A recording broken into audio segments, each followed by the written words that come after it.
Sasa ndugu yangu, mimi nimekuita hapa kuna jambo moja. Mimi nimeshafanya maamuzi tayari juu ya lile swala langu. Talaka nishaandika na vitu vyake vyote nishamtolea nje. Nimemaliza mimi. Miss Ambrose. Okay. Naomba kwanza nisikize kitu hichi kimoja please, lakini my brother. Ila kwako na la kwangu mimi, maana na mimi nikisema hapa nikusimulia kwangu my brother, sidhani kama tunaweza tukamaliza. Najua ya kwako una mengi mazito makubwa. Hata katika moyo wangu na mengi mazito makubwa chini uvungu huo moyo wangu. Lakini naomba kwanza tusolve ili swala. Alafu tujue nini tunafanya. Alafu tukae sasa mimi na wewe turudi sehemu nzuri tuzungumze, nikupe ya kwangu ya moyoni yanonisibu, wewe nipe ya kwako. Na imani hata nikikushauri ushauri utakuwa ni bora, na wewe pia ukunishauri mimi utakuwa ni bora sana. Sio tatizo. Lakini hapo hapo kwenye kushauriana, tutashauriana, nitakushauri, lakini mimi kama kaka yako nimefikiria ni muda kama na nini za kichwa ile mwanamke. Kwa mimi nilichokifanya, nimeandika talaka, nimemtolea vitu vyake nje. Hivi nimeacha vitu vyake nje ndio unanipigia simu. Nilikuwa namsubiri afike nimkabidhi tu. Lakini mbona umechukua maamuzi makubwa hivi? My brother, uone kama yatakuja kukuelimu. Sio shida, tufanye kitu kimoja. Kwa vile umesema tumalize hili, acha tulimalize hili na huyu mtoto. Okay, alafu tutajua cha kufanya. Sawa. Nitakushauri mdogo wangu. Hatuwezi kuteseka na mapenzi. Sawa. Sawa. Wanawake wapo wengi. Sawa. Kama riziki yetu ipo tu. Tutasimuliana vizuri.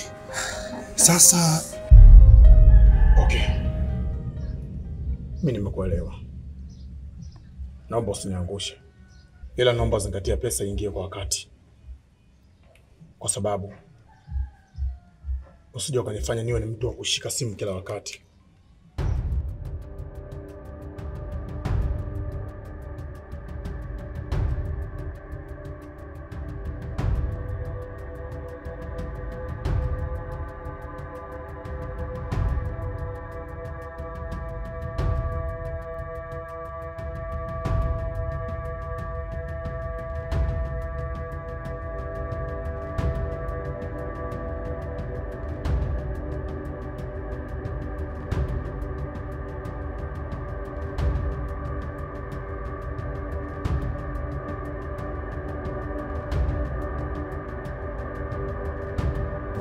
huyo mgonjwa atakana na mama yake? Lazima akae na mama yake hapo yupo. Sawa, sasa kingine, kwa nini muda wote hao umekuja tu wewe na huyu mwanamama wawili chini mwakuta? Mbona mkio hajatokea kwenye nini? Kwenye huu ugonjwa, yani hapo hospitali. Unajua nilimpigia simu, nikamwambia kwamba huku kuna 1 2 3 na akaniambia yuko wapi? Yuko nyumbani anakuja. Toka muda ule mpaka sasa sijaona hata sura yake. Na ndio maana my brother nikakwambia kuna swala zito ambalo kwangu halijakaa sawa na bado ninalifanyia research. Likikamilika hilo swala lazima nikuface nikwambie bro, una mengi napitia kwenye moyo wangu, lakini yamejificha nyuma ya kivuli. Sasa basi hichi ambacho kilichojificha nyuma ya panzia ndio nataka nikivumbue, nikione kwamba ni kitu gani. Kuna kitu nakifikiria. Kuna jambo nimelifikiria unavyoongea na huyu mkeo kutokea huku, lakini ila hamna shida. Watu jue la huyu. Tutaongea. Ama sio? Punguza munkari. Twende.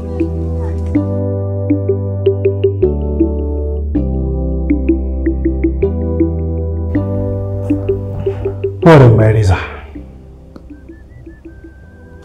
Mezani kama tayari ameshapata dawa Eliza, ameshapata huduma, na kila kitu kitakaa sawa.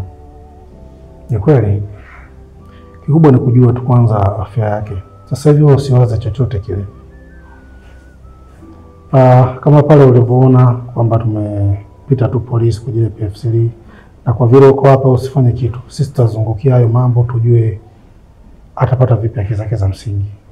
Yaani hakuna haki ambayo itakayopotea dadangu. I promise. Kwa sababu yeyote ambaye alihusika kwenye hili tukio lazima atalijaribu na atalibeba. Ndio. Hakuna lenye mwanzo ambao halina mwisho. Pole sana Eliza. Usilie. Mtu mdogo sana. Unaenda kumfanyia tukio la kinyama. Unapataje nguvu? Unapataje uwezo wa kufanya kama? Alafu kuna watu wana roho mbaya. Kuna watu wana roho ya uzani, kuna watu yani ni mashetani kabisa. Huruma hawana. Hawana huruma kabisa. Lakini yatakwisha. Yatakwisha. Kanyaji.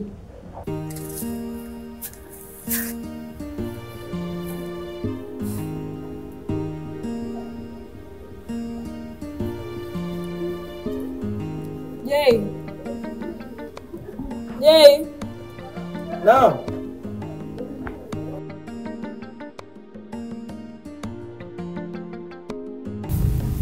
Umekwaje?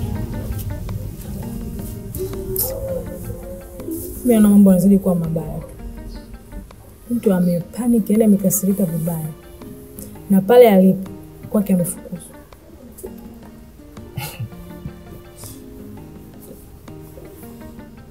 Hivi wewe unahangaika na mtu ambaye hakuhusu, yani kwa nini unajiingiza kwenye vitu ambavyo havina maana? Acha afukuzwe. Sina maisha yake. Acha kuropoka. Nimekwambia amefukuzwa. Anaenda hapo. Yaani ile safari ilikuwa aje nyumbani kwangu mimi. Sijui unaelewa. Ila baada ya kuona ile tukio pale, kagairisha, kakasirika na kaniambia kwanza leo tusijuane. Aya, anaenda wapi? Ana talaka kabisa kapewa, anasema talaka yake amepewa kwa sababu yangu mimi. Mimi nimepeleka maneno kwa mume wake. Mimi leo nimeenda kuongea na mume wake kuhusu mambo ya yeye aachike. Kidogo unanichanganya sana. Yaani unajua kwa jinsi ninavyokuona the ulivyokuwa smart, leo unakaa kabisa unaanza kutafakari, unajichosha akili kwa sababu ya mtu mmoja mpumbavu. Achana naye. Achana naye, yani achana naye, kashaamua kuyabeba, maji kaamua kuyavulia nguo, acha yaoge. Achana naye, yani usipoteze nguvu zako kwa sababu ya mpumbavu mmoja. Achana naye. Je.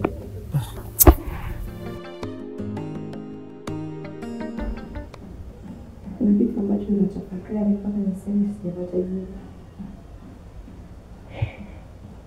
Ndani huyu mtoto mwakalizi vizuri tu tena kwa mkono mwenyewe. Lakini cha kustaajabisha, mke wako mpaka sasa hivi sijaelewa simu yake kapiga, na hata sijamuona hospitali wala hata hapa nyumbani. Hata mimi nasikia, hata mimi nilisema, si nilikwambia pale. Labda niliweke sawa hilo. Nilimfahamisha nikamwambia kwamba Eliza kapatwa na jambo fulani, anajua kila kitu isipokuwa pale nyumbani kuna Dau. Dau ni mtu vibaya mno. Sasa akisema atoke atamwacha kwa pale peke yake. Ila tu atakuja kumuona nti yake kwa sababu wakati anatoka aliniaga mimi na akaenda pia kumwaga nti yake na akamruhusu vizuri tu. Kwa hiyo wala na shida hiyo, anafahamu kila kitu. Sawa, inawezekana ni hivyo kwa sababu yuko peke yake. Atakuja, lakini neno cha kwanza ni usalama wa huyu, apone, mengine atafuata tu. Na kama kutakuwa na chochote labda anahitaji ambacho hapa akipo, utatupigia simu, utatuambia. Inawezekana kawa na hamu ya kula chochote hapa hamna, utuambie tu. Eliza ule na nitakutumia kiasi kidogo cha pesa kwa dadangu. Lazima atahitaji matunda ili apate kukaa sawa. Anazo dawa ale, anywe hizo na chakula, anywe maji mengi sana. Lakini atoe hiyo stress. Akiwa na stress kwenye kitu chake itamgharimu. Kwa hiyo asiwaze sana, lakini tu atupe ushirikiano pindi pale serikali ikihitaji msaada wake. Sababu lazima serikali ifuate mkondo wake. Hiyo lazima, kwa sababu wewe ukuona, mimi sikuona, huyu alisikia tu sauti. tukamkuta kwenye hali hiyo, tukapata PF3, manake tele jambo lipo polisi. Basi sawa, basi tu basi. Sawa. Dada, sio tu wapi kidogo. Haya, kama kuna lolote tutupigie simu.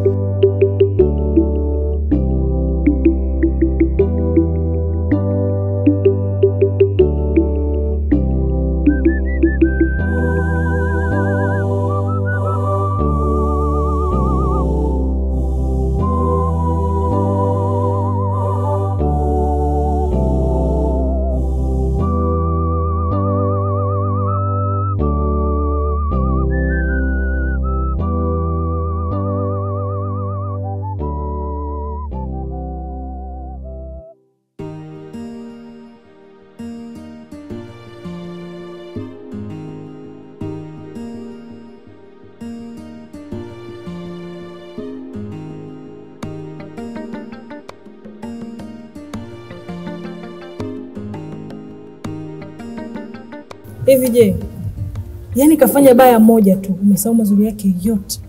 Wewe binadamu kwa unavyoona. Kumbuka mwanzo alikuwa mpenzi wako na mlikuwa mpendana vizuri tu. Alafu ukiacha mbali yote ambayo yanaendelea wewe na yeye, sio na mume wake, mimi ni rafiki yangu, unaelewa? Ni rafiki yangu, tena sio rafiki tu. Yaani ameshakuwa kama ndugu sasa.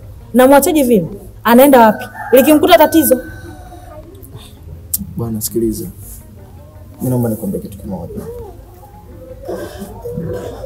Yaani kama siku nyingine itatokea unakuja hapa, sitaki unitajie hiyo takataka. Yaani tumeanza vizuri, tumefurahi vizuri siku nzima. Leo unakuja sasa. Wewe usitaki kufuru Mungu. Yaani je, haya yote mimi naona yanatokea kwa sababu yangu mimi. Ile tukio la pale barabarani ndio kilichomkasirisha yeye. Yaani kanitia mpaka kibao. Hivi unaelewa? Nimepigwa mimi. Acha utoto. Pamoja na kwamba ndio amekosea, lakini angalia na ubinadamu. Tafadhali sana. Haya, ukija kusikia amejinyonga, utajisikiaje? Au mimi nitajisikiaje?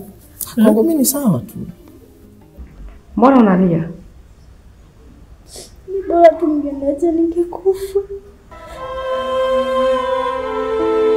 Na kwani unaongea maneno mazito hivyo mbele yangu? Ina maana unahisi mimi sikupendi? Eti.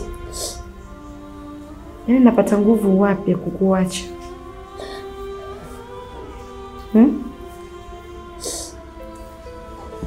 Mama. Bei mwanangu. Sasa hivi sina tabani tena. Kwa nini?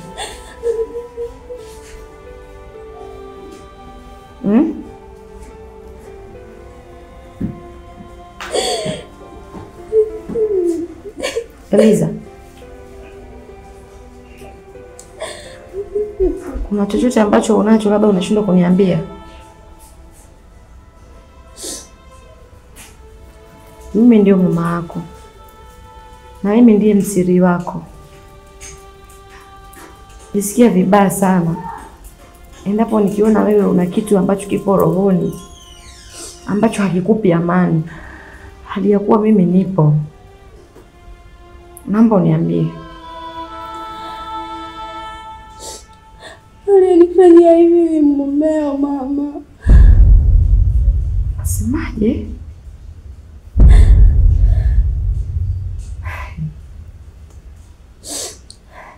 Mume wangu? Nani? Mumeo ni nani zaidi ya Madude? Madude?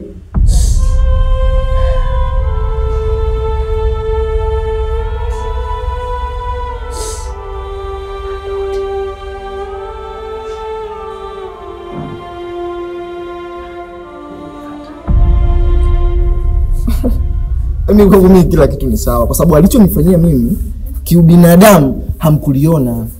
Sasa bora yani mimi I don't care. Yani mimi vyovyote sawa. Yes. You're not being serious. Kwa kweli. Sawa. Okay, sasa unataka mimi nifanyaje sasa baadaye kufukuzwa nafanyaje sasa? Mimi inabidi niongee na mume wake. Na niache kwanza hizi movement za hapa kwako. Maana kama ameweza kumtia kibao pale, maana yake hashindi kunifanya chochote mimi. Haya, amenikuta kichochoroni kabali. Nimenyongwa, nimekufa. Sababu nini? Nilikuja kwa Jay wakati ameachana na Inoge. Ndio nataka hivyo. Kwa hiyo unanikataa kwa sababu si ndio? No. Sija kukataa. What I mean is inabidi mimi nikaongea na mume wake. Nijue shida ni nini mpaka yule kaondoka. Kwanza mpaka dakika hii sielewi ameenda wapi. Anafanya nini?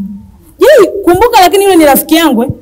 Sijakataa mimi sawa, lakini sasa sikaribu yeye. Chana naye, yani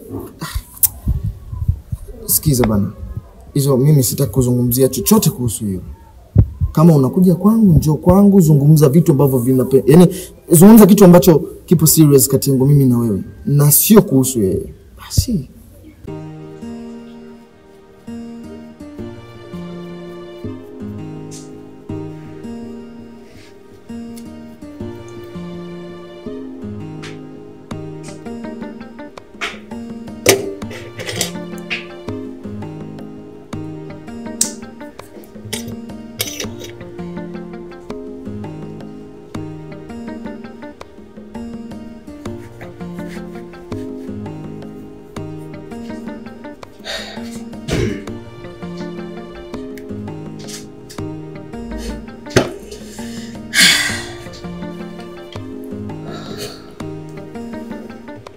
Babe, nani wakufungulia geti? Nimekuta mlango wako uko wazi.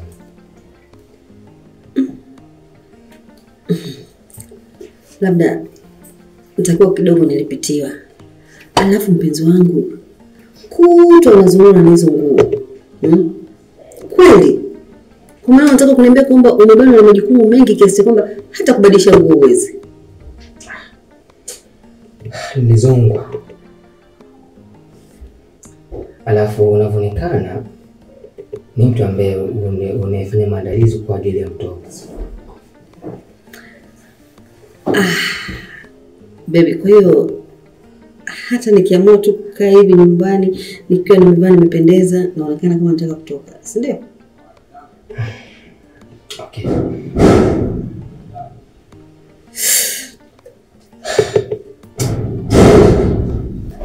Kitu changu nahisi atasikielewi.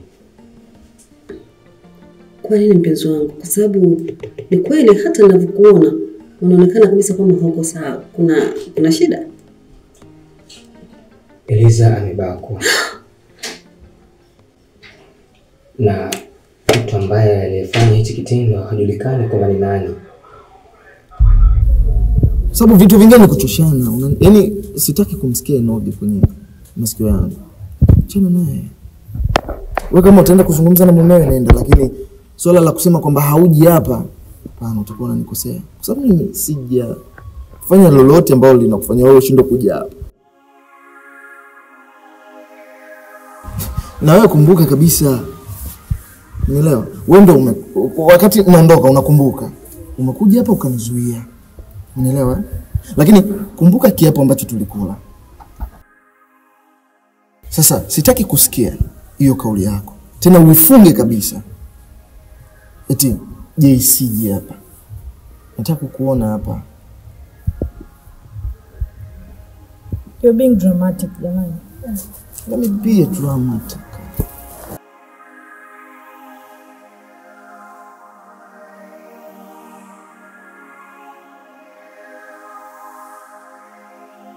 Sasa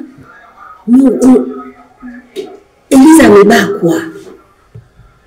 Kwa maana hiyo time yote mpaka Eliza amebakwa, sijui umeenda huko, sijui ni taarifa tu umepewa, hata kunipigia simu kweli kuniambia habari ngumu na mbaya kama hizi.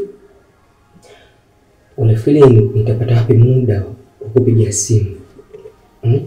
Ninaenda pale dada Ogena ananiambia kwenye mjumba wa chini kule nimekwenda, ninamkuta Eliza anavuja damu kwenye zake za siri, ninambeba ninampeleka hospitali. Hilo ni jambo la kwanza. Lakini jambo la pili, Ambrose na yeye anasumbuliwa na mke wake. hivyo kanaambia mke wake anaenda kumwacha, anampa talaka na kutoa mabegi yake nje. Sasa sijui nimefanya lipi. Yaani hao wanawake jamani wana matatizo sana. Wanaume wenyewe sasa hivi wako wachache. Na sio wachache tu, yaani mnazidi kupungua. Ukipata sehemu mwanaume amekuoa akakuweka ndani, jishikilie. Lakini mtu anafanya vitu vya ajabu. Mpaka mwanaume kufikia maamuzi ya kutoa talaka, basi ujue hapo kuna kipengele kikubwa sana. Mimi siwezi kufanya hivyo mpenzi wangu. Toka umechagua kuwa na watoto wako. Nataka niwe mwaminifu kwako, kwa mtoto wetu, pamoja na kwa binti yetu mfanya kazi Eliza. Na sasa mbona hamjamleta Eliza nyumbani? Nimeachikiwaza mimi hapa. Laiti nikimjua mtu ambaye alifanya hichi kitendo. Sheria lazima ifuate mkondo wake. No, sio sheria tu. Yaani kama ni yeye huyo aliyebaka, huyo aliyefanya mbinu za mtoto wa watu ule kubakwa, sijui aliyeshiriki, yaani wote wanatakiwa hukumu ya kunyongwa na kufa. Tena hadharani. Mtoto wa watu maskini kakosa nini?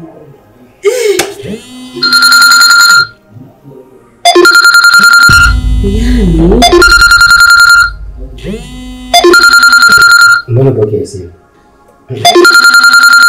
Simu na nani? Mungu, simu?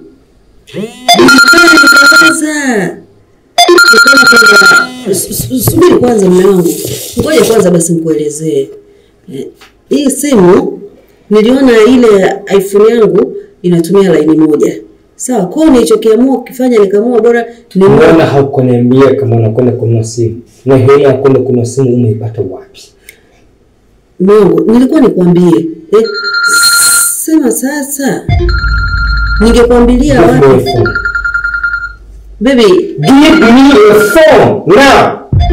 Mungu, kuna mambo muhimu sana ya kuongea mimi na wewe kuhusiana na nipatie simu. Achana nayo tu mume wangu.